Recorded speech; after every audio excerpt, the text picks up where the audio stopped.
Before you start painting a room, it's important to get the room ready for your project. Move as many items and furniture from the room as possible. If you cannot remove the heavy furniture, no worries, move it to the centre of the room and cover it with a clear plastic sheet or heavy canvas drop cloth to protect these items from getting splattered with paint and from dust when prepping the ceilings and the walls. Use masking tape or painter's tape to secure the drop cloth.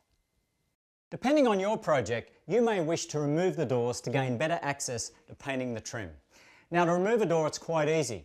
You can simply remove the door by hitting the hinge pin, like so, and the doors will come out. However, the other option is to leave the door in place because that way you can gain full access all the way around, plus you don't have to come back and touch up the hinges. Then you'll carefully want to remove any photographs or artwork from the walls. Now, this is very important. If they're not going back in the exact same place, all nails and screws need to be removed so we can fill that later. Window coverings, drapes and curtains need to be removed. Now, it's important if you have a fireplace is to cover that with clear plastic sheeting or a drop cloth and then secure it with painter's tape. Now, we're going to be using a lamp throughout our painting process, so we need to cover that up as well so it doesn't get covered with paint.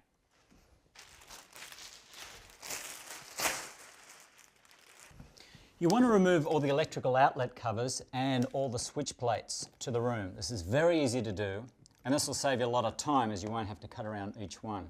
It's also important to have a designated container for all the fittings so you don't lose them.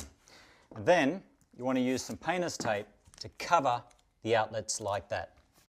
You will also need to remove all vent covers and remove or loosen all light fixtures in order to be able to paint behind them. If you do not want to remove the light fixtures, you need to tape them off with painter's tape. Now, it's important to cover the entire floor with drop cloths or dust sheets. And that's simply going to protect it from paint and from dust. You want to use a wide painter's tape to adhere it to the floor. And you'll see that 50% of it is going on the drop cloth and the other half is going down onto the floor. Now, you'll notice that I'm going tight against the baseboard because that's where I'm going to paint to. And it's very important that you rub this down nice and tight, and that will prevent paint from getting underneath the tape. Now, if you have wall-to-wall carpeting, the same method applies. However, you'll put the tape a little bit closer to the baseboard, like up against it, and you'll tuck it down with a scraper blade, and that way it will protect the carpet when you're preparing and painting the baseboard.